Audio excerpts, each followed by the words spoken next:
तो प्राकृत का पाणिनि आप सभी जानते हैं किसको बोलते हैं। प्राकृत का पाणिनि अगर हम देखें तो हम बोलते हैं हेमचंद्र को, ठीक है।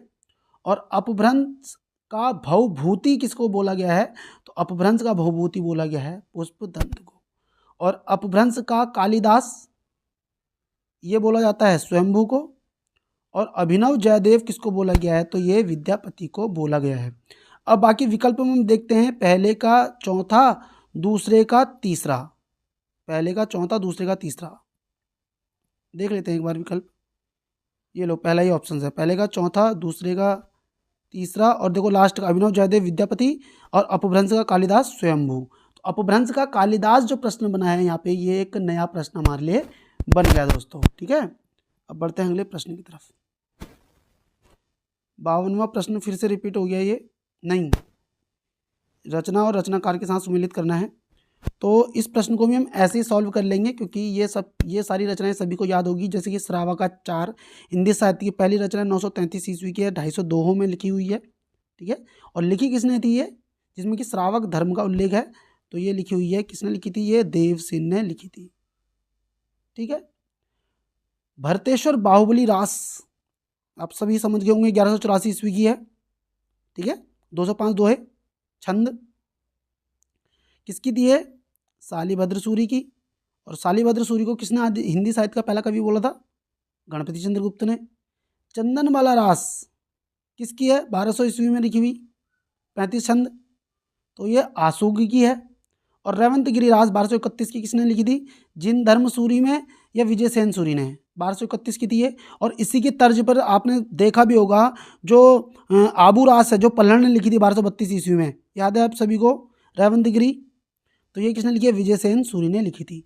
जिन धर्म सूरी ने स्थूलीभद्र रास लिखी हुई है, ठीक है। जिसका गिरियर्सन ने इसका नाम क्या लिखाया था, मैं आपको बता देता हूँ, जीर्णधाम इसका नाम बोला था। और स्थूलीभद्र रास कब की है, 1209 ईस्वी की है। अब बढ़ते हैं अगले प्रश्न की तरफ। तो पहला देख लेते हैं, इसका भी आंसर देख लेते हैं, चलो। पहले का तीसरा, और पहले का तीसरा देखो, ऑप्शन सी इसका राइट हो जाएगा, पहले से ही ये आंसर निकल चुका है वैसे तो, ठीक है। अब बढ़ते हैं अगले प्रश्न की तरफ। अब रचना काल की दृष्टि से निम्नलिखित कृतियों का सही अनुक्रम कौन सा है। दोहा कोश, श्रावकाचार, संदेश रासक, कीर्तिलता। श्रावकाचार, संदेश रासक, कीर्तिलता, दोहा कोश। संदेश रासक, कीर्तिलता, दोहा कोश, श्रावकाचार। कीर्तिलता, दोहा कोश, श्रावकाचार, संदेश रासक। तो इस प्रश्न का राइट आंसर क्या हो जाएगा, ऑप्शन ए। दोहा कोश किसने लिखी है दोस्तों, सरापा ने लिखी है। और सरापा को ही किसने, राहुल सांकृत्यायन ने हिंदी का पहला कवि माना था। और सरापा को ही हिंदी साहित्य का पहला कवि भी स्वीकार किया गया है, ठीक है। 769 जन्म कब हुआ है, 769 ईस्वी में इनका जन्म हुआ है, किसका, सरापा का। और दोहा कोश का संपादन किसने किया था, तो प्रबोध चंद्र बागची ने। अगर जो मेरी जानकारी अगर आपको अच्छी लग रही है ना, तो आप इस जानकारी के लिए लाइक कर सकते हैं, और हिंदी साहित्य वाले तो चैनल को सब्सक्राइब कर सकते हैं। बाकी आपकी इच्छा, आप चैनल को चाहे सब्सक्राइब करें या फिर कमेंट करें या लाइक करें। मैं उम्मीद करता हूं कि अगर आपको अच्छा लग रहा होगा तो आप लाइक करेंगे, और अगर ये चीज़ आपको अच्छी नहीं लग रही होगी तो हो सकता है कि आप इसको लाइक ना भी करें। श्रावकाचार जो है वो देवसेन ने लिखी थी, कब लिखी थी, 933 ईस्वी में लिखी थी, ठीक है। और उसके बाद देखो संदेश रासक अब्दुल रहमान की 11वीं सदी और 12वीं सदी, कहीं कहीं पे ऐसा आता है कि 12वीं सदी का उत्तरार्ध और 13वीं सदी का पूर्वार्ध। संदेश रासक अब्दुल रहमान का। किसी मुस्लिम द्वारा अपभ्रंश में लिखी गई पहली रचना कौन सी है, संदेश रासक है। धर्मेतर राजग्रंथ है, धर्म से हटकर लिखा गया विरह काव्य है ये, ठीक है। कीर्तिलता विद्यापति की है, 14वीं-15वीं सदी के हैं ये, 14वीं सदी में लिखी हुई है। लो मैं तुम्हें बता देता हूँ कीर्तिलता। और कीर्तिलता की भाषा के लिए क्या, विद्यापति ने खुद को इसके लिए क्या बोला था, कहानी शब्द बोला था, क्या बोला था, कहानी, इस चीज़ को याद रखना। और इसमें किसका उल्लेख है, तो जौनपुर का उल्लेख है, यहाँ पे जौनपुर का इसमें उल्लेख दिया हुआ है, ठीक है दोस्तों। बहुत अच्छी सी जानकारी मिल रही होंगी आपको, उम्मीद करता हूँ अच्छा भी लग रहा होगा आपको। और आपको भी दोस्तों एग्जाम क्रैक करना है तो ऐसे ही करना पड़ेगा, ठीक है। अब इसमें क्या बोल रहा है, अपभ्रंश का प्रथम महाकाव्य पौमचर्यू के संबंध में सही कथन का चयन करें। तो हम इसको ऐसे कर लेते हैं, थोड़ा सा छोटा कर लेता हूँ, कूट दिखाना जरूरी है मुझे इसमें आपको। बात चलिए पौमचर्यू की, ठीक है। पौमचर्यू का कुछ अंश राहुल सांकृत्यायन की काव्यधारा में प्रकाशित है। और ये हिंदी काव्यधारा कब की है, 1944 की है, ठीक है, याद रखना। और राहुल सांकृत्यायन का जन्म कब हुआ है, 1893 में हुआ है, ये भी जरा सा याद रखना। सीरीज में पूछा जा सकता है आपसे। स्वयंभू के राम वाल्मीकि के राम की तरह गुण दोष सहित मनुष्य हैं। पौमचर्यु में सीता की अग्नि परीक्षा लंका में नहीं अयोध्या में होती है। अपमानित सीता धर्म परिवर्तन नहीं करती क्योंकि इसके आगे राह नहीं है। तो दोस्तों ये हजारी प्रसाद द्विवेदी की पुस्तक के मॉक टेस्ट है और बहुत बहुत अच्छे मॉक टेस्ट है यार ये। इनको लगा के तो दिमाग के ना तारे हिल जा रहे हैं। और जो मैं आपको डिटेल से बता रहा हूँ ना, बहुत अच्छी चीज़ें मैं आपको बता रहा हूँ। और इसको ना आप कॉपी पेन के साथ में लिखा करो, इन मॉक टेस्ट को, इन नोट्स को। और जो मेरे नोट्स होते हैं तो मैं उसमें इन चीज़ों को ऐड भी करके देता हूँ आप लोगों को, ठीक है। तो इस प्रश्न का सही उत्तर क्या होने वाला है, तो मैं आपको बताता हूँ। ऑप्शन सी इसका राइट हो जाएगा। तो डी इसका गलत है। मतलब पौमचर्यु में सीता की अग्नि परीक्षा लंका में नहीं हुई थी, कहाँ हुई थी? अयोध्या में। ये वाली बात सही है। स्वयंभू के राम वाल्मीकि के राम की तरह गुण दोष सहित मनुष्य, बिल्कुल सही बात है। पौमचर्यु का कुछ अंश राहुल सांकृत्यायन की काव्य धारा में प्रकाशित होती है, यह सत्य है। अपमानित सीता धर्म परिवर्तन नहीं करती क्योंकि इसकी आगे राह नहीं थी, ये गलत है। वो धर्म परिवर्तन कर देती है और सीता अंत में जैन धर्म को स्वीकार करती है। किस धर्म को स्वीकार करती हैं? तो जैन धर्म को स्वीकार करती है। पौमचर्यु रचना के आधार पर बोल रहा हूँ मैं आपको। ऑप्शन सी इसका राइट हो जाएगा दोस्तों। अब बढ़ते हैं आगे। 55वां प्रश्न आ रहा है, निम्नलिखित रचनाओं को उनके रचनाकार के साथ सुमेलित कीजिए।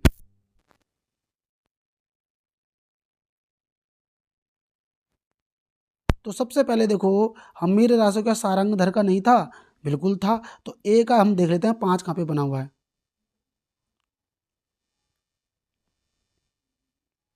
इसमें तो ए का, अच्छा डी का 5 बोलेंगे ना हम, सॉरी वही तो बोलूँ, ए का 5 तो नहीं दिख रहा। ये देखो 2 ऑप्शन हैं भैया, 2 ऑप्शन हैं इसमें, तो कोई दिक्कत नहीं। प्रबंध चिंतामणि जैन आचार्य मेरुतुंग का है, तो दूसरे का दूसरा, तो ऑप्शन 20 का राइट है। कुमारपाल प्रतिबोध सोमप्रभ सूरी का 1242, ठीक है। अब आ रहा कुमारपाल चरित, किसने दिया? हेमचंद ने। तीसरे का, एक मिनट है, आपका तीसरे का देखो पहला हेमचंद ने लिखा था, तो इसका राइट आंसर क्या हो जाएगा? आपका ऑप्शन 20 का राइट हो जाएगा। कुमारपाल प्रतिबोध सोमप्रभ सूरी, प्रबंध चिंतामणि जैनाचार्य मेरुतुंग, कुमारपाल चरित हेमचंद, हम्मीर रासो सारंगधर। 4 नहीं था, तो देखो इस विकल्प में 4 दिया हुआ है कट, इसमें देखो 4 दिया हुआ घट, इसमें देखो 4 दिया हुआ कट। तो जिसमें 4 दिया हुआ है वो तो अपने आप ही कट हो जाते, तो ऑप्शन 20 का राइट हो जाएगा। अब पढ़ते हैं 56वां प्रश्न। प्रकाशन वर्ष के अनुसार निम्नलिखित रचनाओं का सही अनुक्रम है। बाहुबली रास, चंदन बाला रास, श्रावकाचार्य रेवंतगिरी रास, भरतेश्वर बाहुबली रास। तो ये तो बेसिक सा प्रश्न है। इस प्रश्न को सही आंसर क्या हो जाएगा इसका, आप मुझे बताएंगे सभी लोग। क्या श्रावकाचार्य 933 ईस्वी की रचना नहीं है? तो ये देखो यहाँ पे लिख देता हूँ 933। रेवंतगिरी रास 1231 की है। भरतेश्वर बाहुबली रास 12वीं और 13वीं सदी में है। चंदन बाला रास, अरे चंदन बाला रास तो 1200 की है, तो ये गड़बड़ हो रहा है ऑप्शन 20 का। तो हम देख लेंगे जरा सा सही से। श्रावकाचार्य 933 हो गया, फिर रेवंतगिरी रास 12वीं सदी हो गया, फिर देखो भरतेश्वर बाहुबली रास 12वीं 13वीं सदी हो गया, और इसमें चंदन बाला रास आसूग 13वीं सदी दे रहा है इसमें, इसके अनुसार। श्रावकाचार्य, तो देखो इसमें देखो एक चीज़ मैं आपको बताता हूँ। देखो भरतेश्वर बाहुबली राज पहले तो नहीं आ सकती, चंदन बाला राज भी पहले नहीं आ सकती, और रेवंतगिरी राज भी नहीं आ सकती। तो इसमें थोड़ा डाउट जरूर है, लेकिन ये आंसर सही जाएगा बी, क्योंकि श्रावकाचार्य तो सबसे पहली रचना है, इतना तो कंफर्म है। तो इसलिए हम इसमें बी में जाएंगे, क्योंकि चंदन बाला राज में 1300 में थोड़ा डाउट है, क्योंकि चंदन बाला राज 1200 की है, 1200।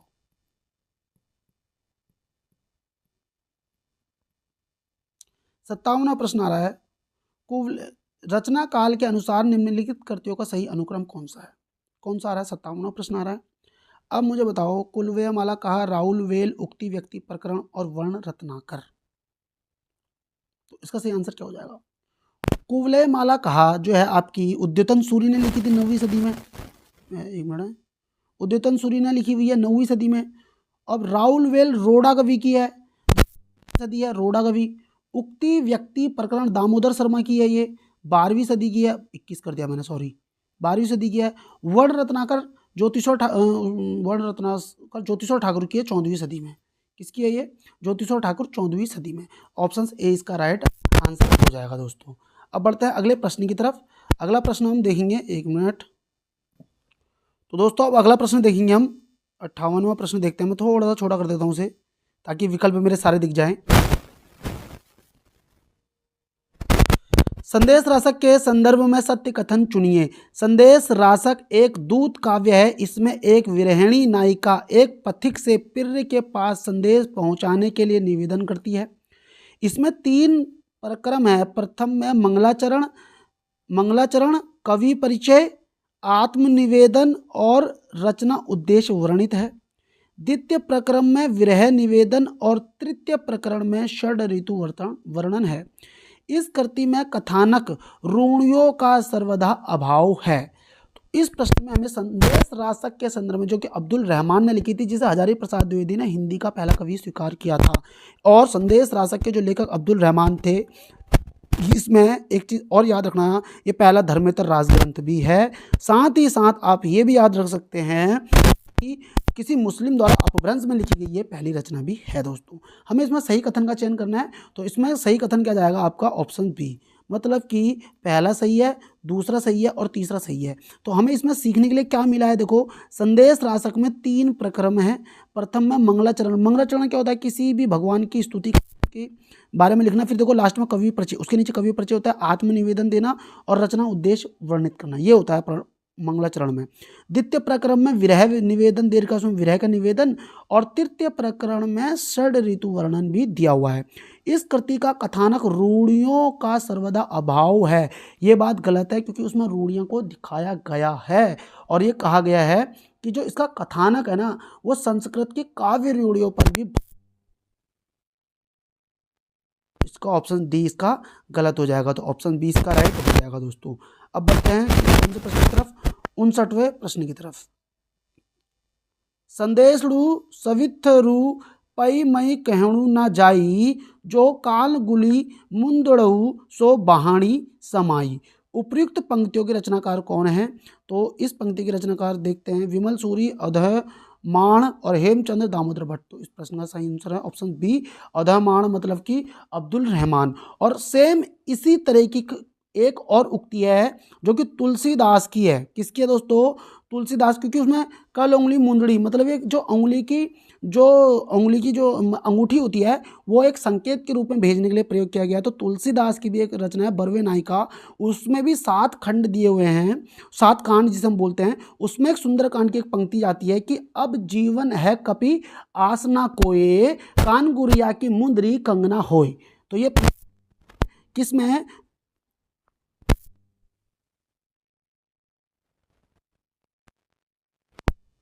जो कि सुंदरकांड की है। कौन सी है? सुंदर की ये पंक्ति है, और बरवे रामायण में, सॉरी बरवे नायिका नहीं, वो तो रहीमदास वाली हो जाएगी, बरवे रामायण की ये पंक्ति है। 60वां प्रश्न आ रहा है आपका, संदेश रासक के संदर्भ में कौन सा कथन सही है? जैन मुनियों के रास काव्य मूलतः धार्मिक हैं। संदेश रासक संभवतः पहला धर्मेतर रास काव्य है। संदेश रासक के विरह निवेदन में आध्यात्मिक संदेश है। इसकी भाषा को लेकर मतभेद है, कुछ विद्वान इसे अवहट कहते हैं और कुछ इसे मानक अपभ्रंश कहते हैं। तो इस प्रश्न का सही उत्तर क्या हो जाएगा, आप मुझे बता के चलेंगे दोस्तों। क्या तुम्हें लगता है कि संदेश रासक की विरह निवेदन में आध्यात्मिक संदेश है? बिल्कुल भी नहीं है। एक प्रेमिका, एक प्रकार से एक पत्नी अपने पति के प्रेम में एक संदेश भेज रही है, तो आध्यात्मिक संदेश वहाँ पे रहा ही नहीं। तो ये ऑप्शन 3 गलत हो जाएगा, तो ऑप्शन सी इसका राइट हो जाएगा, पहला वाला सही है। जैन मुनियों के रास काव्य मूलतः धार्मिक होते थे, बिल्कुल धार्मिक होते थे, ये बात सही है। संदेश रासक संभवतः पहला धर्मेतर रास काव्य है, बिल्कुल सही बात है। इसकी भाषा को लेकर मतभेद है, कुछ विद्वान इसे अवहट कहते हैं तो कुछ मानक अपभ्रंश भी कहते हैं। ऑप्शन डी इसका सही है, मतलब कि सी वाला इसका सही हो जाएगा, विकल्प भी इसका सही दिया हुआ था। 61वां प्रश्न आ रहा, उक्ति व्यक्ति कथन सही है। इसकी रचना की थी उक्ति व्यक्ति प्रकरण, ठीक है, व्याकरण ग्रंथ तो है ही है।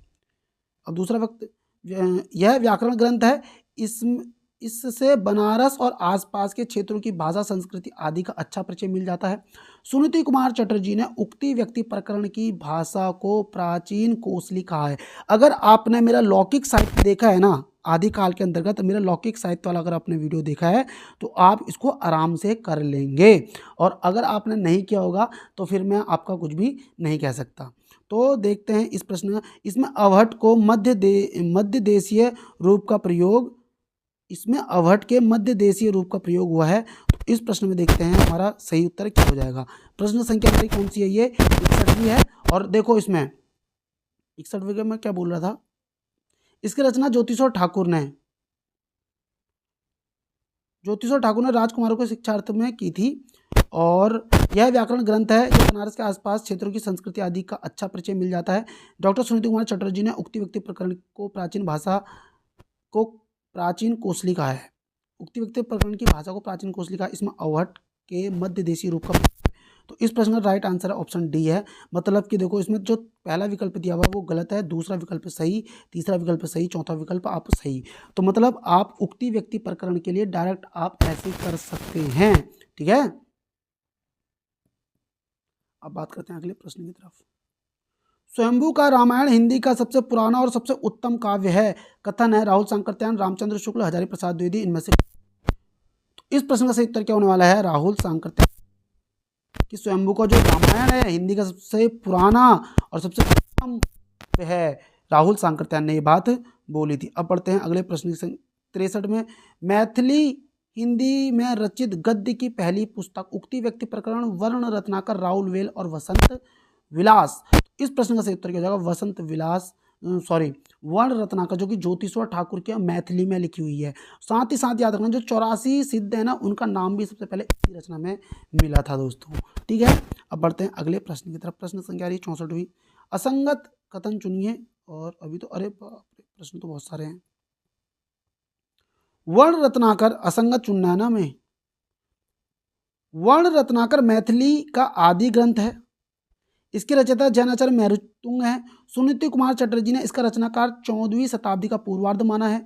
इसमें कुल 8 कल्लोल है, नवगर वर्णन, नायिका वर्णन, आस्थान वर्णन, ऋतु वर्णन, प्रणयक वर्णन, भट्टादि वर्णन, शमशान वर्णन, 8वां कल्लोल अधूरा है। तो हमें इसमें असंगत का चयन करना है। आचार्य जैनाचार्य मेरुतुंग हैं, तो ये हमारा क्या हो गया, गलत हो जाएगा, क्योंकि वर्ण रत्नाकर का जो हैं वो कौन है आपके वर्ण रत्नाकर के ज्योतिषवर ठाकुर, ज्योतिषवर ठाकुर हैं, ज्योतिषवर ठाकुर हैं इसके। वर्ण रत्नाकर जैनाचार्य मेरुतुंग की तो 1361 वाली है, 1361 की कुछ है वो, प्रबंध चिंतामणि मेरुतुंग की। तो 20 का राइट हो जाएगा, गलत है ये, मैंने बता दिया क्यों गलत है। कौन से कथन सही है, विद्या ज्योतिषवर ठाकुर वर्ण रत्नाकर में हुआ है, होता रहा, उसमें एक अवहट भी थी। औधमाण के संदेश राशक में भी इसका उल्लेख है। प्राकृत पैंगलम की भाषा संस्कृत प्राकृत है। दोस्तों मुझे पता है कि आप इन प्रश्नों से बोर हो रहे होंगे, आपको लग रहा होगा यार ये तो बहुत अजीब से प्रश्न आ रहे हैं, लेकिन मैं आपको एक चीज़ बता दूं, ये प्रश्न बहुत अच्छे हैं, याद रखना इस चीज़ को। ऑप्शन सी इसका सही हो जाएगा। ऑप्शन ए, विद्यापति के पहले ही अवहट का उल्लेख ज्योतिषवर ठाकुर के वर्ण रत्नाकर में हुआ है। राज्यसभाओं में जिस षड भाषा का उल्लेख होता रहा है उसमें एक अवहट भी थी। तीसरा, अधमाण के संदेश राशक में भी इसका उल्लेख हुआ है। प्राकृत पैंगलम की भाषा संस्कृत प्राकृत है। विकल्प क्या हो जाएगा, ये डी इसका गलत दिया हुआ है, क्योंकि इसमें क्या है कि इसका ना ये डिसाइड संस्कृत रचना है, लेकिन ऐसा कहा जाता है कि इसमें ना पूरी तरीके से पता नहीं चल पाया है ये किस में है। कोई तो इसको डिंगल का प्रभाव बोल रहा है, कुछ इस पर पिंगल का बोलते हैं, कुछ नहीं हो पाया है। बाकी 3 विकल्प हमारे सही दिए हुए हैं। सारंगधर पद्धति इनमें से क्या है, वीर काव्य, प्रशस्ति काव्य, व्याकरण ग्रंथ और सुभाषित ग्रंथ।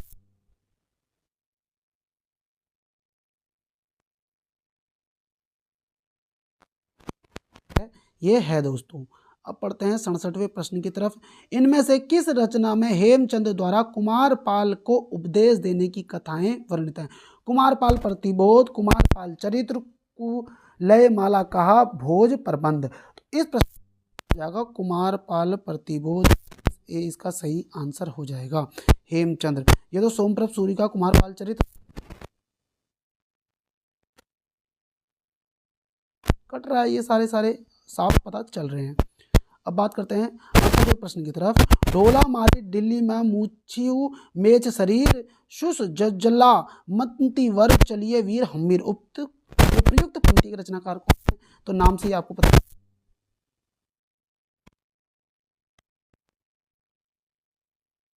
ऑप्शन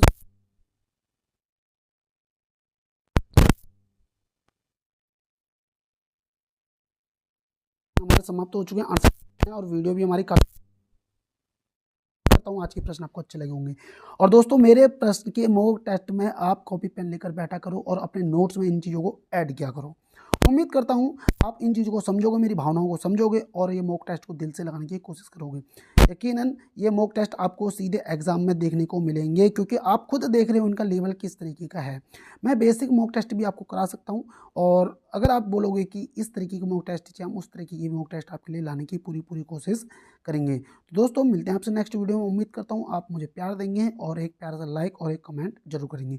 और हिंदी साहित्य वाले तो आप चैनल को सब्सक्राइब कर सकते हैं, क्योंकि जून तक मेरा पूरा मैं कोशिश करूँगा कि मैं आपको JRF तक का मैटर आपको दे सकूँ फ्री ऑफ कॉस्ट, और बिल्कुल आपको थैंक यू, बाय बाय।